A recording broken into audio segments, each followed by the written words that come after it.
Assalamualaikum warahmatullahi wabarakatuh. Saya Muhammad Islah Fadil, NIM 190 803 102 054. Matkul Akuntansi Perbankan dan Syariah. Saya dari Prodi Administrasi Keuangan. Sini saya akan menjelaskan tentang materi teori bagi hasil dan konsep bagi hasil. Teori bagi hasil. Menurut terminologi asing dikenal sebagai profit sharing. Profit sharing dalam kamus ekonomi diartikan dengan pembagian laba. Secara definitif, profit sharing diartikan distribusi beberapa bagian dari laba pada para pegawai dari suatu perusahaan. Hal itu dapat berbentuk suatu bonus uang tunai tahunan yang didasarkan pada laba yang diperoleh pada tahun-tahun sebelumnya, atau dapat dibentuk pembayaran mingguan atau bulanan. Mekanisme laba keuangan syariah pada pendapatan bagi hasil ini berlaku untuk produk penyertaan atau bentuk bisnis korporasi. Pihak-pihak terlibat dalam kepentingan bisnis yang disebutkan tadi harus melakukan transparansi dan kemitraan secara baik dan ideal. Sebab semua pengeluaran dan pemasukan rutin yang berkaitan dengan bisnis penyertaan bukan untuk kepentingan pribadi yang menjalankan proyek. Keuntungan yang menghasilkan harus dibagi secara proporsional antara syahibul ma'al dan mudharib. Dengan demikian, semua pengeluaran rutin yang berkaitan dengan bisnis mudharabah dapat dimasukkan ke dalam biaya operasional. Keuntungan bersih harus dibagi antara sahibul ma'al dan mudharib sesuai dengan proporsi yang disepakati sebelumnya dan secara eksplisit disebutkan dalam perjanjian awal. Tidak ada pembagian laba sampai semua kerugian telah ditutup dan equity sahibul ma'al telah dibayar kembali. Jika ada pembagian keuntungan sebelum habis masa perjanjian akan dianggap sebagai pembagian keuntungan di muka. Kerjasama para pihak dengan sistem bagi hasil harus dilaksanakan dengan transparan dan adil. Hal ini disebabkan untuk mengetahui tingkat bagi hasil pada periode tertentu itu tidak dapat dijalankan kecuali harus ada laporan keuangan atau pengakuan yang terpercaya.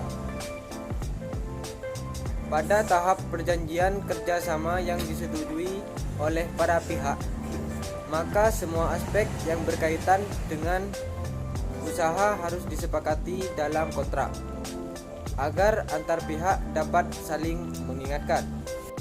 Untuk selanjutnya, konsep bagi hasil.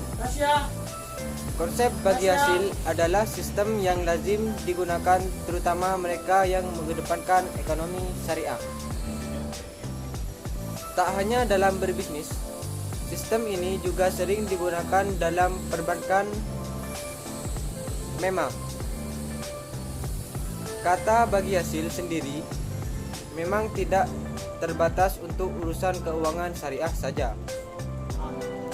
Meski demikian, tak dapat dimungkiri bahwa istilah itu memang erat dengan dunia ekonomi syariah.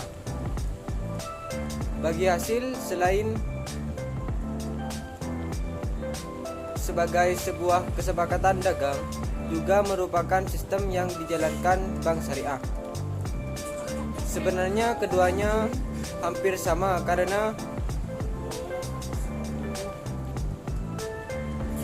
ada kesepakatan antara dua belah pihak atau lebih untuk membagikan hasil usahanya.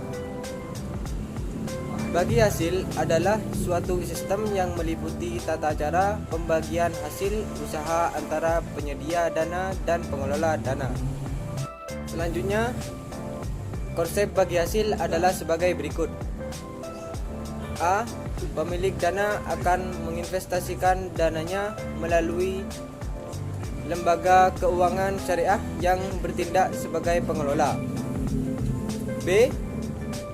Pengelola atau lembaga keuangan syariah akan mengelola dana tersebut dalam sistem pool of fund. Selanjutnya, akan menginvestasikan dana tersebut ke dalam proyek atau usaha yang layak dan menguntungkan serta memenuhi aspek syariah. Kedua belah pihak menandatangani akad yang berisi ruang lingkup kerja sama, nominal, nasabah, dan jangka waktu berlakunya kesepakatan tersebut. Prinsip bagi hasil. Prinsip bagi hasil menurut Bank Indonesia adalah suatu prinsip pembagian laba yang diterapkan dalam kemitraan kerja, di mana porsi bagi hasil ditentukan pada saat akad kerjasama. Prinsip bagi hasil dalam perbankan syariah yang paling banyak dipakai adalah al-musyarakah dan al-mudarabah. Mekanisme bagi hasil. Sebelum membahas lebih jauh tentang bagi hasil, kamu perlu mengetahui kelebihan dahulu mekanisme yang biasanya digunakan. Mengutip dari Tirto, berikut mekanisme yang perlu kamu ketahui. 1. Profit sharing. Profit sharing berarti kesepakatan untuk membagikan keuntungan dari suatu usaha.